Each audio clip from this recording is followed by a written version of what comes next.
وردقدق صاحبيال الله أكبر الله أكبر الله أكبر دقيمه ugu cusla ayaa haatan ku hoobanaya magaalada aadan yabaal ee gobolka Shabeellaha Dhexe argagixisadii halkaas ku sugnayd ayaana lagu xasuuqayaa halkaas oo lagu baabi'inaya salaadii jimca kadib maxaa ka soconaya magaalada aadan yabaal ee gobolka Shabeellaha Dhexe shabaab ayaa halkaas xilligan lagu ciqaabaya ciidamadii xoogga dalka maanta oo jimca ahna way cibaadaysteen Allahu akbar Allahu akbar Allahu akbar waxaan ka codsanayaa intaanu guda gelin xaaladda aadan yabaal iyo argagixisadii halkaas ku jirtay oo quus taagan xilligan inaad marka hore muuqaalkan like garayso share garayso meel walba aad gaarsiiso waa war farxad leh warkan share garay muuqaalkan meel walba gaarsii aragtidaada qaybta hoose ee comment-iga inoogu reeb soo dhawow daawade xogtan degdeg ah ayaan kula wadaagayaa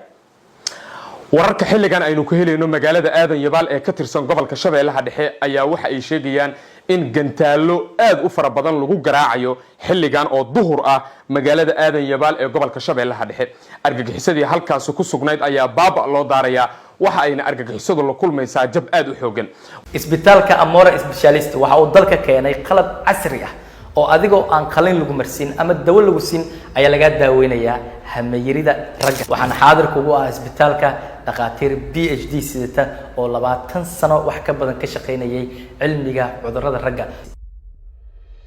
waxa la sheegay in salaadii jimca kadib argagixisadu ay ku xoolo qasheen gudaha magaalada aadan yabaal fagaaraha ama barxadda weyn ee aadan yabaalna ay isugu soo bixin rabeen dadka halkaas ku sugan iyo team ka tirsan markaas kooxda la shaqeynaysa iyagoona rabay inay halkaas ka qudbeeyaan warar aynu helnay waxay sheegayaan in saraakiil waaweyn oo argagixisada ka tirsan oo jilib iyo jamaama ka timaaday inay ku sugnaayeen magaalada aadan yabaal ee gobolka Shabeellaha Dhexe iyagoona la rabay salaada jimca kadib inay halkaas ugu qudbeeyaan ciidamada argagixisada ka tirsan ee halkaas ku sugan laakiin hay-adda nabad sugidda sirdoonka qaranka oo xogta si dhow ula socotay ayaa duqeymo culus waxa ay xilligan ka fulinaysaa magaalada aadan yabaal ee gobolka Shabeellaha Dhexe xilligan aan la hadlayo duqeyntu waa ay socotaa argagixisada ayaana halkaas lagu gumaadaya waana war farxad leh oo haatan ka soo yeeraya magaalada aadan yabaal argagixisadu aad ay ugu xoogan tahay wayna adag tahay in ciidamo infantry ah ay magaaladaasi ka dagaalamaan si gacanta magaaladaasi ciidamada dawladda ay markale u soo gasho laakiin taa bedelkeeda dawladda iyo nabad sugidda waxay qaadaysaa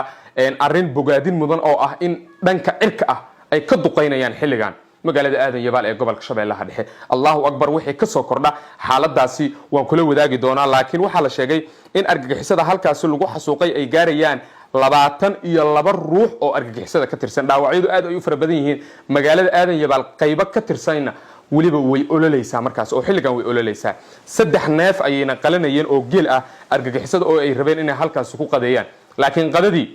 alaab kore foostooyin kore ayaa markaas loogu bedelay shargalay muuqaalkan la garay meel walba gaarsi wixii ka soo kordha xaaladda aadan yabaal iyo shabaabka halkaas ku sugan oo quus taagan wararkeena iyo barnaamijyaadkeena dambe ayaan kugu soo gudbin doonaa nabadgelyo